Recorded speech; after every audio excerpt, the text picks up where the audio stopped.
Olá, está começando o Revista TST. Aqui nós vamos te deixar por dentro de tudo que é notícia na Justiça do Trabalho. Veja o que preparamos para esta edição. Volta ao trabalho 1 ano após fim de afastamento é considerada abandono de emprego. Técnico não comprova dano em atendimento durante crise de epilepsia. Diálogo internacional debate práticas da Justiça do Trabalho em países de língua portuguesa. Tudo isso agora no Revista TST.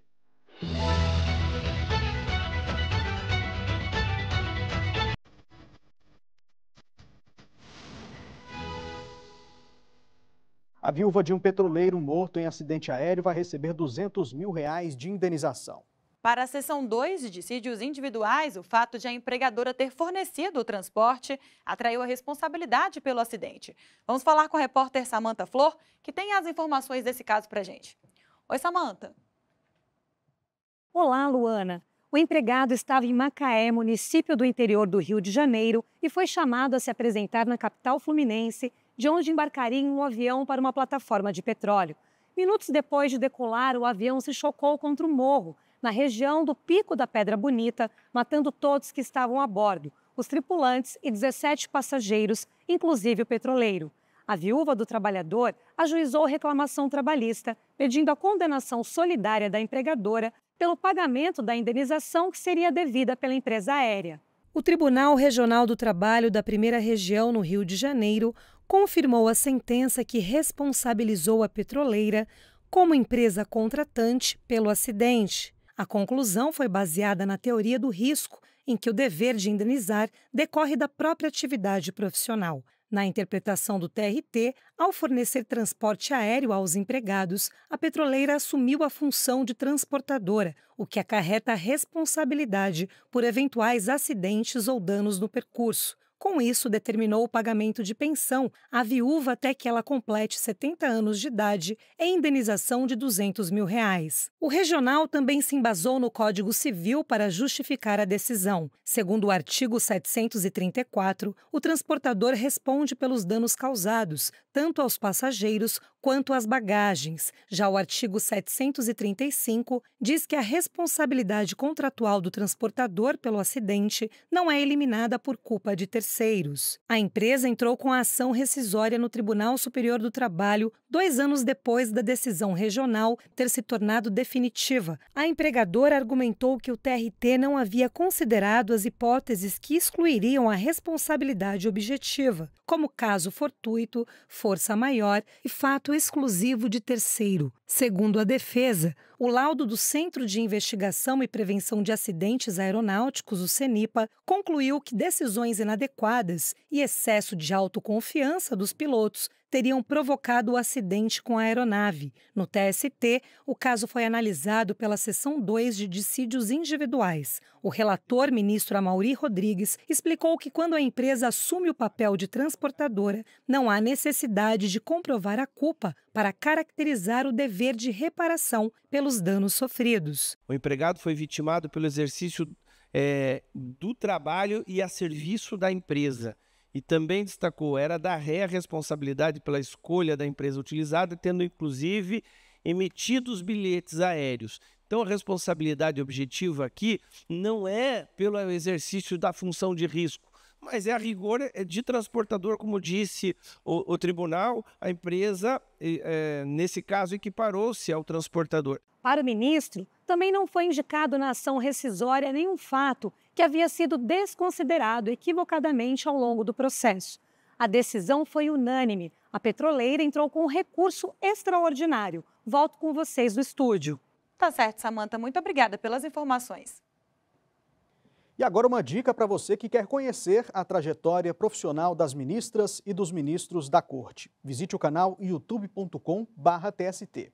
Clique na aba Biografia Ministros TST e assista aos vídeos. Depois do intervalo, volta ao trabalho 1 ano após fim de afastamento é considerada abandono de emprego. É daqui a pouco.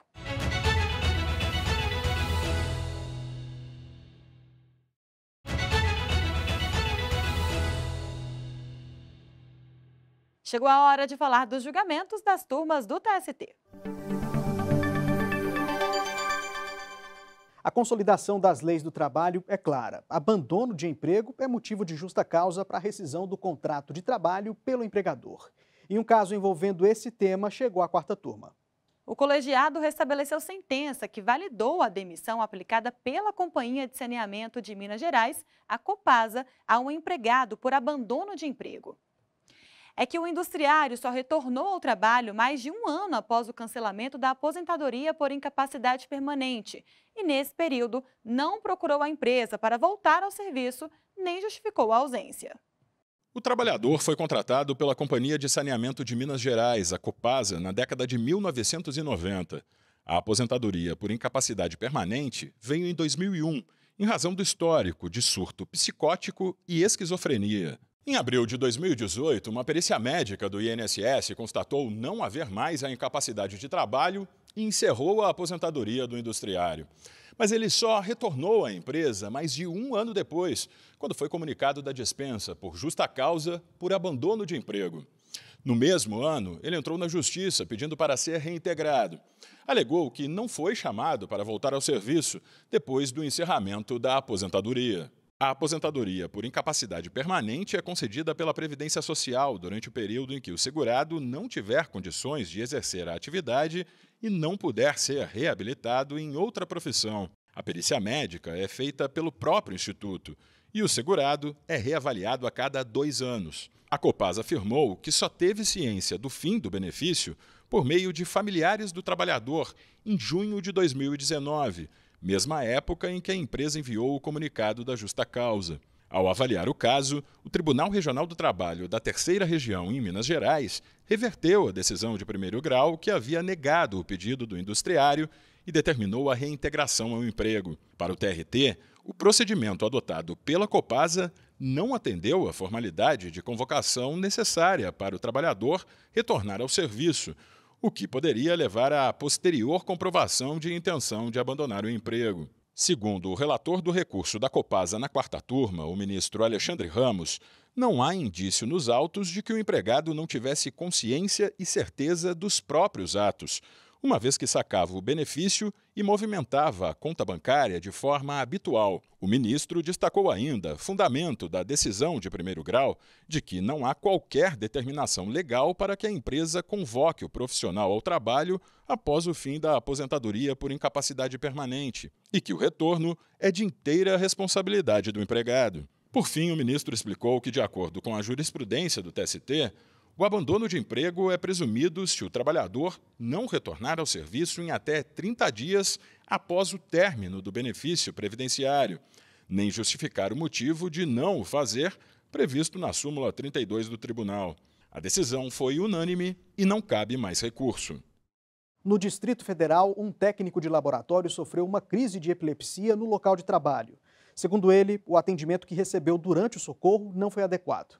O trabalhador entrou com ação na Justiça do Trabalho solicitando reparação por danos morais, mas não teve o pedido atendido. Segundo decisão da 8ª turma do TST, ele não conseguiu comprovar o dano sofrido. A ação trabalhista foi contra a faculdade particular onde o técnico de laboratório trabalhava, no Distrito Federal.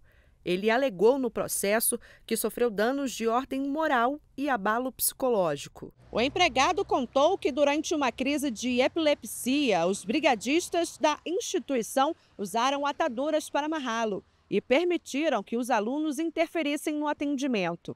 Para fazerem a contenção, os estudantes teriam aplicado um golpe de estrangulamento. Em defesa, a faculdade justificou que a assistência ao rapaz foi feita de forma correta. Além disso, a empresa enfatizou que o profissional não anexou aos autos nenhum laudo médico que comprovasse as supostas lesões. O Tribunal Regional do Trabalho da 10ª Região, que abrange Distrito Federal e Tocantins, seguiu o entendimento de primeiro grau de que não havia prova de que, durante a prestação de socorro, o trabalhador tenha recebido um golpe mata-leão. Segundo o TRT, apesar da imobilização dos braços e pernas, o ato não caracteriza dano moral. Para o regional, também não houve comprovação de ferimentos decorrentes do atendimento. Da decisão, o técnico recorreu ao Tribunal Superior do Trabalho. A 8ª turma analisou o caso. O relator desembargador convocado Eduardo Pugliese concordou com a tese de que não há nos autos registros que comprovem dano e justifiquem a indenização. O funcionário teve um atendimento numa situação de crise epiléptica, teve que ser imobilizado, e alegou que nessa imobilização ele teria sofrido danos físicos e danos morais. E ficou constatado na prova dos autos que o atendimento foi feito rigorosamente na forma que deveria ter sido feito. Como consignado pela Corte Regional, o que se buscou foi evitar que o reclamante se machucasse com objetos ou superfícies ao seu redor e permitisse o atendimento, inexistindo nos autos comprovação de machucados decorrentes dessa imobilização. O recurso do trabalhador foi negado por unanimidade. Ainda cabe recurso da decisão. E fechando o nosso giro, uma ótica de Campinas, São Paulo, foi condenada a indenizar uma auxiliar trans por restrição de uso do banheiro feminino.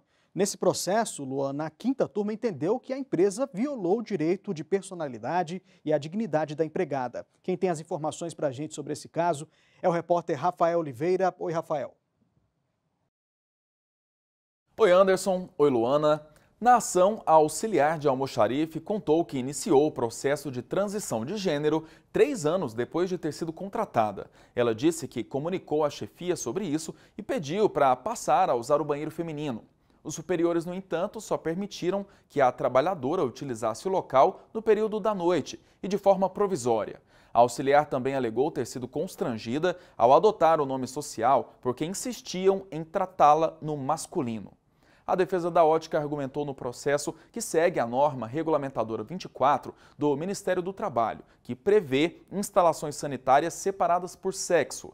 Quanto ao nome social, justificou que a alteração do crachá só seria autorizada após a realização da cirurgia de redesignação sexual e ação judicial para alteração do registro civil. O Tribunal Regional do Trabalho da 15ª Região em Campinas, São Paulo, seguiu o entendimento de primeiro grau e negou o pedido de indenização. O TRT considerou correta a conduta da empregadora no sentido de aguardar a finalização dos processos de redesignação sexual e alteração oficial do nome para que a profissional pudesse usar o banheiro de acordo com a identidade de gênero. A empregada recorreu, então, ao Tribunal Superior do Trabalho. O recurso foi analisado pela quinta turma sob a relatoria do ministro Douglas Alencar. No voto, o ministro divergiu do posicionamento do regional. Para ele, a empresa não pode deixar de tomar medidas para promover um meio ambiente de trabalho seguro e saudável, também do ponto de vista da saúde mental, coibindo práticas que possam gerar dano moral ou emocional às pessoas trabalhadoras. Ao assegurar o direito de uma mulher trans usar o banheiro feminino, o ministro Douglas Alencar reforçou a garantia fundamental da dignidade da pessoa humana e que o Brasil tem se esforçado na implementação de políticas públicas e medidas legislativas voltadas para a proteção da comunidade LGBTQIAP+, como sujeitos dos direitos humanos, com fundamento na proteção de um núcleo essencial. O relator explicou que, enquanto o nome civil faz parte dos direitos de personalidade, o nome social é como a pessoa trans se identifica e é socialmente reconhecida. Nesse sentido, a ótica poderia e deveria ter evitado situações constrangedoras ou vexatórias à profissional diante de colegas.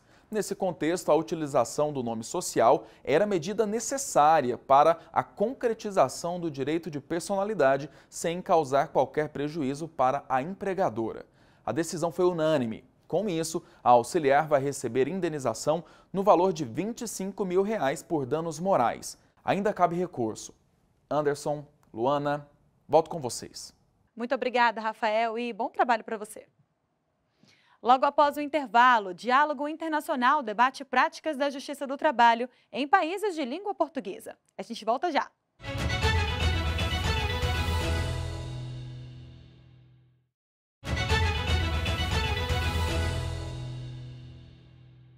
O Tribunal Superior do Trabalho sediou a primeira oficina internacional sobre práticas da Justiça do Trabalho em países de língua portuguesa.